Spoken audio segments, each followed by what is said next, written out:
High BP के patient हर घर में हैं कि आप जब तक उसको डॉक्टर के पास ले जाते हैं, डॉक्टर कहता है सॉरी, आधे घंटे पहले लाते तो हम इन्हें बचा लेते हैं। तो उस केस में आपको क्या करना है, 5 ऐसे अलार्मिंग कंडीशन कि जब आप इस क्रिटिकल पोजीशन में हो जाते हो कि आपको होम रेमेडी चाहिए बिफोर कि आप डॉक्टर तक पहुंचें। आप कुछ ऐसा उपचार क्या करें जिससे हम पेशेंट को हॉस्पिटल तक बहुत अच्छे से पहुंचा सकें और उसको आगे का जो है प्रोसेस ट्रीटमेंट का दे सकें। हाई बीपी के पेशेंट हर घर में हैं तो उनके रात के टाइम 12 बजे के बाद और 4 बजे के पहले जो है हार्ट पेशेंट का एक बार स्ट्रोक लेना बहुत ही कॉमन होता है डेली के रूटीन में कि आप जब तक उसको डॉक्टर के पास ले जाते हैं, डॉक्टर कहता है सॉरी, आधे घंटे पहले लाते तो हम इन्हें बचा लेते।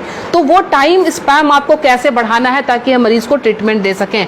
तो उस केस में आपको क्या करना है, ध्यान रखें, ये जो हमारे फिंगर्स के सामने ये नाखून जो मैं पॉइंट कर रही हूँ, इस पॉइंट को आप लोकेट करके ध्यान से देखें, ये हमारे बाइलेटरल है, मतलब दोनों ही हाथों की उंगलियों पे हम इसको इस्तेमाल कर सकते हैं।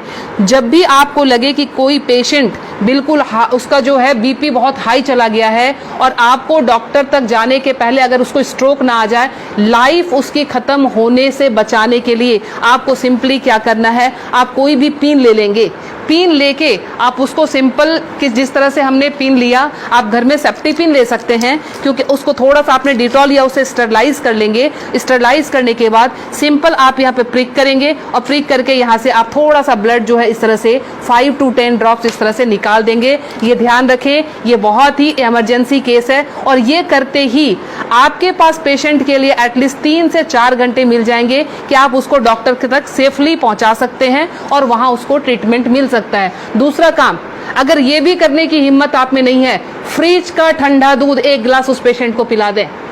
ठंडा दूध पिलाते ही आपके पास ड्यूरेशन बढ़ जाएगी, आप 2 घंटे तक हॉस्पिटल के अंदर उनको लेके आप जा सकते हैं। ध्यान रखें। दूसरी हमारी अलार्मिंग कंडीशन जो होती है वो होती है एसिडिटी की। एसिडिटी समटाइम्स इतना हाई हो जाता है कि रात को सोना मुश्किल, सीने में जलन और भारीपन, उस केस में भी लगता है जैसे हमें हार्ट की प्रॉब्लम आ रही है। उसमें क्या करेंगे, उस केस में कि हमने इस पॉइंट को, एसिडिटी की केस में आपने इस पॉइंट को लेना। पॉइंट लोकेट कैसे करेंगे, तो आपने इस तरह से अपने थंब के इस वाले पॉइंट को, फर्स्ट पोर को यहाँ से मेजर कर लेंगे, खोल के यहाँ से मेजर करके आपका जहां ये टच हो रहा है यहाँ से आपने इसको प्रेस करना शुरू किया। 20 to 30 टाइम्स इसको आप डीप प्रेस करेंगे। एसिडिटी बन रही है या फिर सर दर्द हो रहा है एक्सट्रीम पोजीशन पे, आपको उस समय वो रिलैक्स देना शुरू कर देगा क्योंकि जब जलन होती है आपके बब्स निकलते नहीं है, इसीलिए वो यहाँ पे अटैक कर रहा होता है जिससे पेन आना शुरू हो जाता है। तो आपको क्या करना है, इसको प्रेस करेंगे, आपको रिलैक्सेशन होना शुरू हो जाएगा। तीसरी चीज, हमारे मोशन सिकनेस या हम ट्रैवल कर रहे हैं तो हमें वॉमिटिंग आती है या जनरल केस में भी अगर वॉमिटिंग आती है या नोजिया रहती है, वॉमिटिंग टेंडेंसी, वॉमिटिंग आ नहीं रही है बट ऐसा लगता है कि वॉमिटिंग आएगी, इस केस को हम कैसे हैंडल करेंगे। आप अपने ये रिस्ट के क्रीज ले लें, ये रिस्ट के क्रीज आपको दिख रहे हैं, इस क्रीज से, ये जो क्रीज हमारी बनी हुई है, इस क्रीज से अपने ही फिंगर को रखना है, ध्यान रखना है, अपने फिंगर के 2 फिंगर को रखना है। इसके बाद ये पॉइंट जहां पे आता है इसको आप लोकेट करेंगे और ध्यान से देखें, यहाँ पे 2 आर्टरी आ रही होती है, आप जब फील करेंगे 2 आर्टरी के बीच में, ये यहाँ पे आपको इस पॉइंट को अब दबाना शुरू कर देना है। अगर आप इसको तेज दबाएंगे इमीडिएटली आपके वॉमिटिंग टेंडेंसी जो है वो वहीं स्टॉप हो जाएगी और ये आपके मोशन सिकनेस में भी काम करेगा। कहीं आप ट्रैवलिंग में जा रहे हैं तो वहां ये काम करेगा। अब मोशन सिकनेस को रोकने के लिए घरेलू उपाय क्या करें। पुराने जमाने में ध्यान है आपको 10 पैसे के और 5 पैसे के सिक्के मिलते थे, वो सिक्के अगर आपके पास हैं तो सिक्के को सिर्फ मुंह में रख लेना है, कुछ नहीं करना है।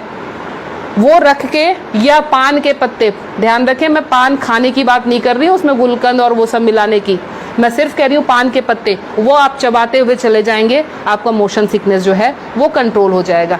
तीसरी चीज जो आती है एलर्जिक अस्थमा की, मतलब एक ही आपको स्ट्रोक आया और आपके जो है बिल्कुल सांसें फूलनी शुरू हो गई, सांस नहीं आ रही है, हेवीनेस आ रही है, उस केस में आप क्या करेंगे, अपने नाक को खोलने के लिए ताकि ब्रीदिंग आपकी एकाएक स्टार्ट हो जाए, आप अपने हाथ को लेंगे और इस तरह से नाक को सटाएंगे।